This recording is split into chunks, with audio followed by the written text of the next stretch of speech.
Many of us are prepared for hardship, but very few of us are prepared for ease. And that's a problem because some of the biggest spiritual tests arrive disguised as blessings. Assalamu alaikum, beautiful souls. Hope you are doing well. Welcome back to another episode of Homecoming to Ya Rabb. And if you have ever felt closer to Allah during a difficult season than you do during a comfortable one, stay with me till the end of this video. Because this isn't just going to be a reflection, I'm also going to share a few practical ways to help you stay connected to Allah even when life feels okay. If you have ever gone through a genuinely difficult period in life, you probably know what I'm talking about. A season where you were making dua constantly, not because somebody reminded you or because it was a part of your routine. You were making dua because your heart naturally kept turning back to Allah. You needed Him, or at least you felt your need for Him very intensely. And I think that's an important distinction because our need for Allah never changes. What changes is our awareness of that need. During hardship, the awareness becomes very difficult to ignore. When life feels uncertain, you don't have to remind yourself to make dua. You don't have to convince yourself to speak to Allah. The uncertainty itself keeps bringing you back. A lot of people look back at difficult seasons and say something that sounds strange at first. I never want to go through that again, but I've never felt closer to Allah. And I understand what they mean. Not because the hardship was enjoyable or because the pain was beautiful, but because those seasons stripped away a lot of illusions. When life isn't going according to plan, you become aware of how little control you actually have. You stop pretending you have got everything figured out. You stop relying on certainty because certainty isn't available anymore.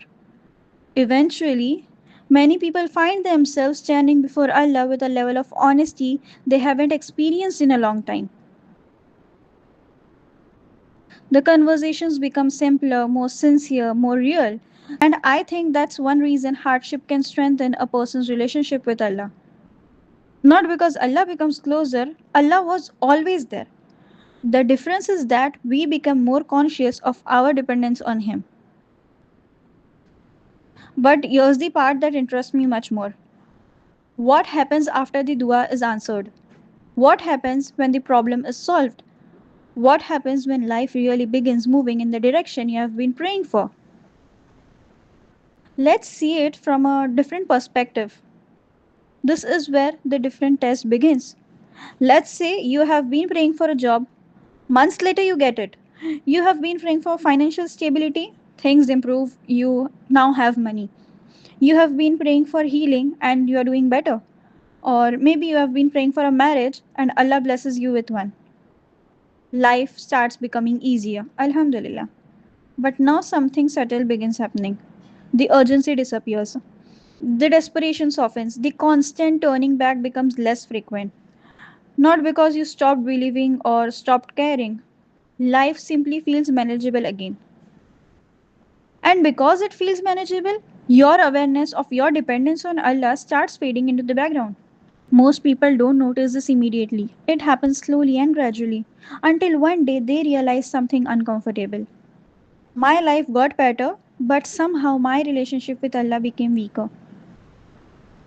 I think that's one of the scariest spiritual realizations a person can have. Because now the test isn't hardship, the test is ease. Most people understand why they remember Allah when life hurts. That's not the interesting question. Of course, we remember Allah when we are scared. Of course, we remember Allah when we feel helpless, and we remember Him when we run out of answers. The more interesting question is, how do we remember Allah when life feels okay? How do we stay connected when there isn't a crisis forcing us to turn back? Because if our relationship with Allah only becomes strong during emergencies, then we are unintentionally treating Allah like an emergency contact, not the center of our lives. And I know that's uncomfortable, but I think it's worth thinking about. Now let's get practical because awareness is important, but awareness without action rarely creates change. The emergency contact test. For the next week, simply observe your duas. Don't try to change anything yet, just pay attention. How many of your conversations with Allah begin because something is wrong? It can be a problem, fear, worry, difficulty. Again, there is absolutely nothing wrong with making those duas. Keep making them. The goal isn't guilt, the goal is awareness. Because many of us don't realize that we have quietly built a relationship with Allah that only becomes active when we need something urgently. If that's true for you, don't judge yourself, just notice it. That's the first step. The second practice is something I personally think many of us need: the gratitude to dua bridge. Tonight, spend 5 minutes talking to Allah without asking Him for anything. No requests, no wish list, no problems, just gratitude. And please try to be specific. Thank Him for your eyesight, your ability to walk. Thank Him for the people who care about you. Thank Him for the food you ate today. Thank Him for the fact that your heart has been beating all day without your permission. Then pay attention to what happens inside you. For some people, it may feel natural. For others, it feels surprisingly difficult. That difficulty itself is information because it may reveal that you have become more comfortable speaking to Allah through your needs than through your awareness. Take your time. Let that sink in. Here's the third exercise, the ease audit. Take out a notebook, write down 5 blessings that have become normal. Not extraordinary blessings, the ordinary ones. The blessings you have stopped noticing because they are always there. Then ask yourself, when was the last time I specifically thanked Allah for each one? Not in general saying Alhamdulillah, but specifically. Because one of the easiest ways to forget a blessing is to become familiar with it. And familiarity happens to all of us, which is why gratitude has to be intentional. And finally, here's the simplest practice in the entire video: the crisis replacement habit. Every time you catch yourself thinking, I'll make dua later, stop. Make a 10-second dua immediately. That's it, 10 seconds. Ya Allah, thank you. Ya Allah, guide me. Ya Allah, keep my heart close to you. Short, simple, and consistent. Because relationships aren't built through intensity alone, they are built through presence. A strong friendship isn't created by one emotional conversation every 6 months. A healthy marriage isn't built by grand gestures alone. It's built through regular attention. And I think our relationship with Allah deserves the same consistency. One thing I have realized is that hardship naturally reminds us that we need Allah. Ease requires us to remember it intentionally. And maybe that's why ease can sometimes be the harder test. Not because blessings are bad, they are not. But because blessings can create an illusion of self sufficiency if we are not careful. Life becomes comfortable, the routine starts working, things become predictable, and without even realizing it, we begin trusting the stability instead of the one who provided it. That's a very human thing to do, which is exactly why we need reminders. So, before we end, let's quickly bring everything together.